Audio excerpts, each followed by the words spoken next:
At the height of a political corruption trial, the prosecuting attorney attacked a witness. "Isn't it true," he bellowed, "that you accepted $5,000 to compromise this case?" The witness stared out the window as though he hadn't heard the question. "Isn't it true that you accepted $5,000 to compromise this case?" the lawyer repeated. The witness still did not respond. Finally, the judge leaned over and said, "Sir, please answer the question." "Oh," the startled witness said, "I thought he was talking to you." One day, the wife returned home from a doctor's visit and nervously walked into the living room where her husband was sitting. She fidgeted for a moment, glancing around the room before she finally mustered up the courage to speak. "Honey, can I tell you something?" she asked. The husband said, "Of course, sweetheart. What's going on?" The wife bit her lip, hesitating again. "Promise me you won't get mad," she said, her voice dropping to almost a whisper. The husband, now a little concerned but still calm, replied, "Why would I get mad? You know you can tell me anything. Just spit it out." She took a deep breath and shifted on her feet. "And you won't yell?" "I don't want you to yell at me," she added, as if bracing for something serious. The husband, now smiling wider, said with a chuckle, "Yell? Why would I yell? You're making me nervous. Come on, just say it." The wife, still looking nervous, finally blurted out, "I'm pregnant." The husband's eyes went wide for a second before breaking into a huge grin. "That's fantastic news. I can't believe it. We're going to have a baby," he exclaimed, standing up to hug her. But as he pulled her into a tight embrace, he noticed she wasn't smiling as much as he was. She seemed hesitant. He gently pushed her back to look at her face. "Wait a minute. Why were you so scared to tell me? This is amazing news. Why would I be mad?"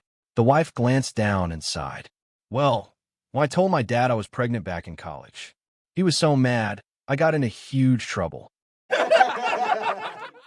The Pope passes away and arrives in heaven. An angel greets him warmly, shows him to a nice little apartment, and hands him the keys to a Vespa scooter. Life in heaven is wonderful. Until one day, the Pope pulls up to a stoplight. He notices a man next to him driving a bright red Ferrari. "Well now," the Pope says politely, "that's quite a car." The man grins. "Isn't heaven amazing? First day I got here, they gave me a villa and the keys to my dream car." The Pope hesitates, then asks, "And what did you do on earth?" "I was a lawyer," the man replies. "Oh," says the Pope. "Were you helping orphans? Saving the environment? Defending the poor?" "Nope," the man says cheerfully. "Just a regular lawyer. Wills, divorces, small businesses." Just then, the light turns green and the Ferrari roars off. This doesn't sit well with the Pope. A few days later, he goes to St. Peter and says, "I devoted my entire life to God. I served the church faithfully. I was the Pope for heaven's sake. So why am I living in an apartment with a scooter, while that lawyer gets a villa and a Ferrari?" St. Peter smiles and says, "Well, up here, popes are a dime a dozen. We've only got one lawyer." Jerry walks into the lingerie department at Macy's and says to the sales associate, "I'd like a Southern Baptist bra for my wife, size 34B. With a puzzled look, the sales associate asks, "A what?" "A Southern Baptist bra," Jerry repeats. "My wife told me to ask for one. She said you'd know exactly what she meant." "Oh, yes," the sales associate says with a smile. "Now I understand. We don't get many requests for those anymore. Most of our customers these days ask for the Catholic bra, the Salvation Army bra, or the Presbyterian bra." Confused, Jerry asks, "So what's the difference?" The sales associate replies, "It's really quite simple. The Catholic bra supports the masses. The Salvation Army bra lifts the fallen. And the Presbyterian bra keeps them staunch and upright." Jerry thinks about it for a moment before asking, "I know I'm going to regret this, but what does the Southern Baptist bra do?" The sales associate smiles and replies, "The Southern Baptist bra makes mountains out of molehills." A man, utterly exhausted by the never-ending drama and chaotic problems in his household, finally decided to go to church and seek guidance from a famous, highly revered priest known for his spiritual vision. The priest listened to him, nodded wisely, and said with absolute confidence, "My son, go home. Tomorrow, bring me a handful of soil from your own backyard. Only then will the heavens reveal the root cause of your family's sins and miseries." The next day, the man returned to the church and handed a small pouch of dirt to the priest. The priest took the soil, closed his eyes, muttered a quiet prayer, and then looked solemnly at the man. "Brace yourself, my son. The truth can be a heavy cross to bear. Do you have the strength to hear it?" The man nodded eagerly. "Yes, Father, please tell me everything." The priest sighed heavily and began his revelation. "The spirits of discernment reveal to me. Your daughter is living a life of secret sin and fooling around at high school. Your son has fallen into a wicked, criminal crowd. And the darkest secret of all, your wife is breaking her sacred vows. She is having a scandalous affair with your next-door neighbor." The moment the priest finished, the man burst into uncontrollable, roaring laughter right there in the chapel. The priest, deeply offended and shocked, snapped, "Have you lost your mind? Why on earth are you laughing at such a tragedy?" The man wiped a tear of laughter from his eye, smiled, and said, "Father, if I tell you the truth, promise me you won't get mad?" The priest replied impatiently, "Just tell me, my son." The man whispered, "Well, I actually forgot to bring the soil from my backyard. So, on my way into confession, I just scooped up a handful of dirt from your parish garden." A married couple in their early 60s was celebrating their 40th wedding anniversary in a quiet, romantic restaurant. Suddenly, a tiny, beautiful fairy appeared on their table. She smiled and said, "For being such a loving couple for all these years, I will grant each of you one wish." The wife didn't hesitate. "Oh, I wish to travel around the world with my wonderful husband." The fairy waved her wand, and 2 luxury tickets for a world cruise appeared on the table. The husband thought for a long moment. "Well, this is romantic," he said slowly, "but an opportunity like this may never come again." He took a deep breath. "I wish for a wife 30 years younger than me." The wife was stunned. The fairy looked disappointed. But a wish is a wish. The fairy waved her wand again, and the husband instantly became 92 years old. Moral of the story: men should remember, fairies are female. Late one night, an Irishman named Paddy was walking home alone after spending a few hours at the pub. The street was quiet, the lamps were dim, and hardly anyone was around. As he passed a dark corner, he noticed a woman standing in the shadows. She leaned toward him and whispered, £20. Paddy stopped for a moment. He had never been with a woman like that before, but after thinking it over, he shrugged. "Well," he muttered to himself, "it's only £20. So the two of them slipped behind some bushes away from the street. They had barely been there a minute when, suddenly, a bright flashlight shone directly on them. A police officer stepped closer and barked, "Allo, allo, allo. What's going on here?" Paddy, startled and annoyed, looked up and said, "To be sure, officer, I'm making love to me missus." The police officer immediately lowered the flashlight, embarrassed. "Oh," he said, "I'm very sorry. I didn't realize she was your wife." Paddy looked at the officer, then back at the woman, and said, "Well, neither did I, till you shined that bloody light in her face." Two 80-year-old men are driving down the road when they hear the X-Lax commercial end with the statement, "It makes you feel young again." John looks at Sylvester and says, "We need to pull over and get a bottle of that stuff." Sylvester agrees, and the two old men pull over and get a bottle of X-Lax. They both take 2 tablespoons each and continue to drive. About 1 mile later, Sylvester asks, "Well, John, do you feel young yet?" "No," replies John. So they pull over and take 4 more tablespoons apiece and continue to drive down the road. A couple of miles later, Sylvester asks, "John, do you feel younger?" "No," replies John, "but I sure did a childish thing." An old geezer, who had been a retired farmer for a long time, became very bored and decided to open a medical clinic.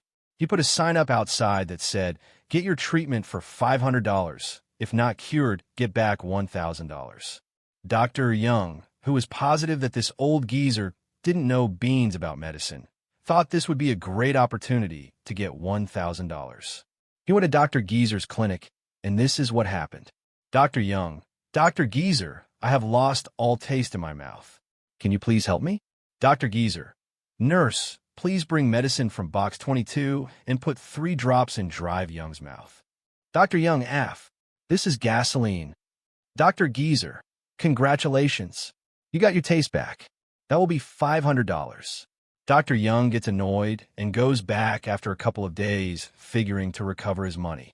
Dr. Young, I have lost my memory and I cannot remember anything. Dr. Geezer, nurse, please bring medicine from box 22 and put 3 drops in the patient's mouth. Dr. Young, oh no you don't, that's gasoline. Dr. Geezer, congratulations. You've got your memory back. That'll be $500. Dr. Young, after having lost $1,000, leaves angrily and comes back after several more days. Dr. Young, my eyesight has become weak. I can hardly see. Dr. Geezer, well, I don't have any medicine for that. Here's your $1,000 back. Dr. Young, but this is only $500. Dr. Geezer, congratulations. You got your vision back. That will be $500. A young lady was waiting for her flight in the boarding room of a big airport. As she would need to wait for a long time, she decided to buy a book to read and a packet of cookies to snack on. She sat down in an armchair in the VIP room of the airport to relax and read in peace.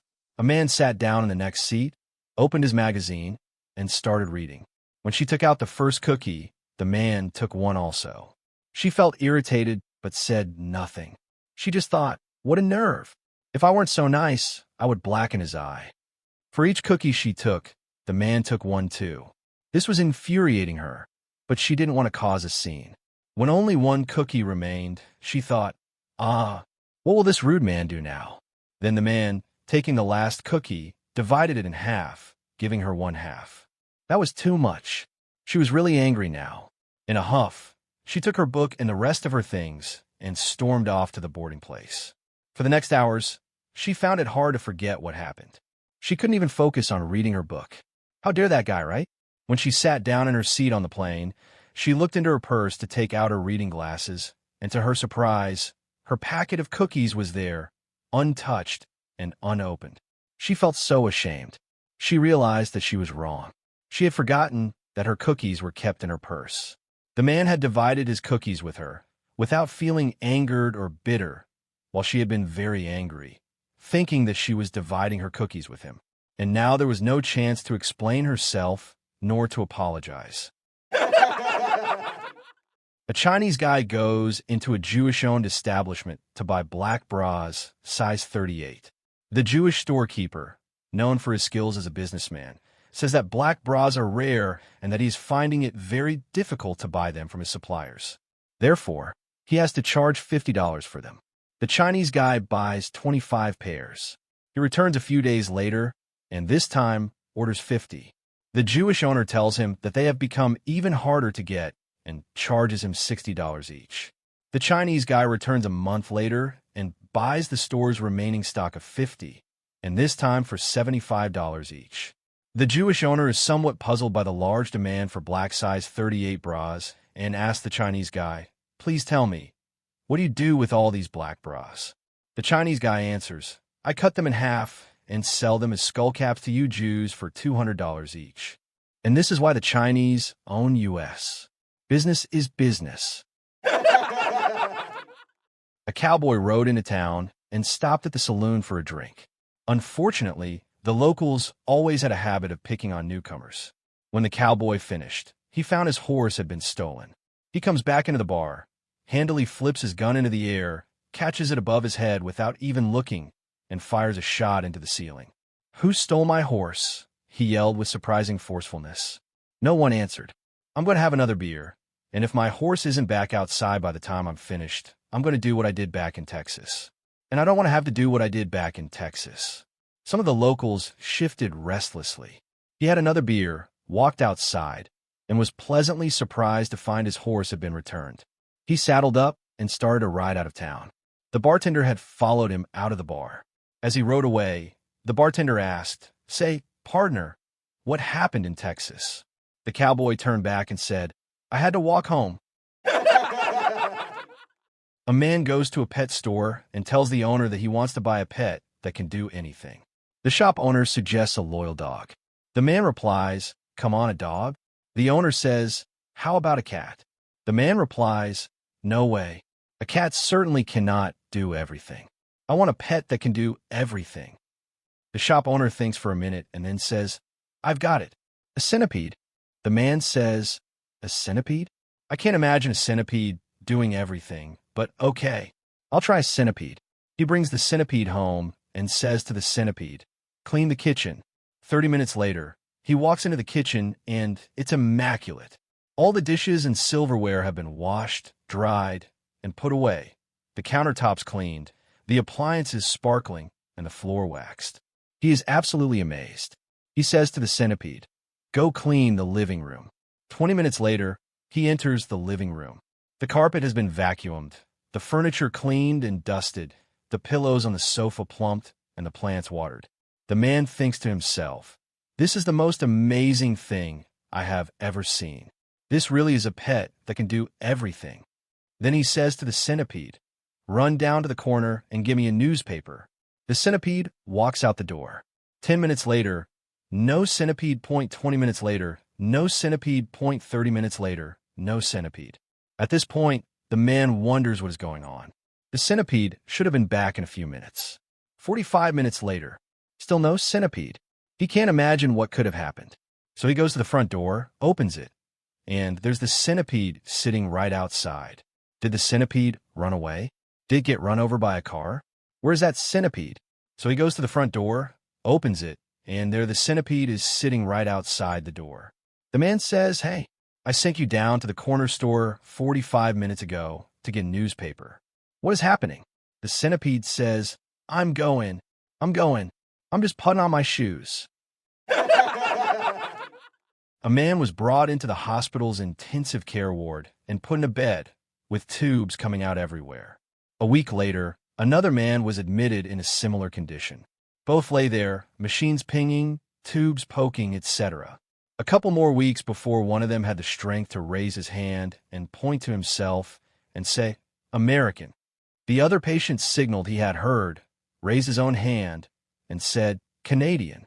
This act tired them out so badly that it was a week before the first summoned up the strength to say, "New York." Other replied in a weedy, frail voice, "Toronto." Once more, the strain was too much for them both, and they passed out. Days passed before the first patient managed to again point to himself and say, "Michael," replied the other, "David."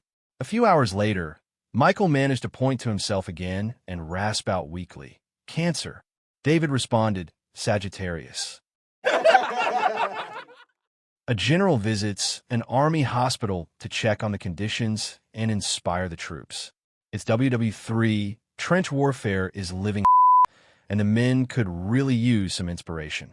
The general starts talking to the wounded soldiers. He goes up to the first man and says, "What brings you in here, son?" The soldier replies, "Sir, I got dysentery in the trenches, something awful." The general asks him, "How are they caring for you in here?"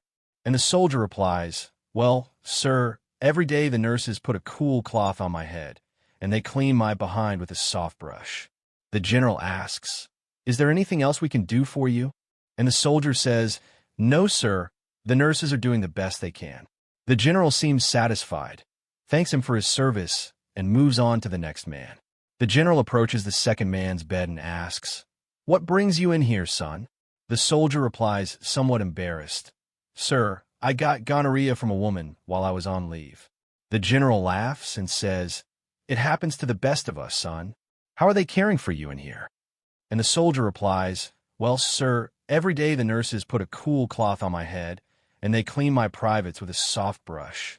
The general asks, "Is there anything else we can do for you?" And the soldier says, "No, sir, the nurses are doing the best they can." The general once again seems satisfied, thanks him for his service, and moves on to the next man. The general approaches the third man's bed and asks, "What brings you in here, son?" The soldier tells him, "Sir, I got strep throat in the trenches."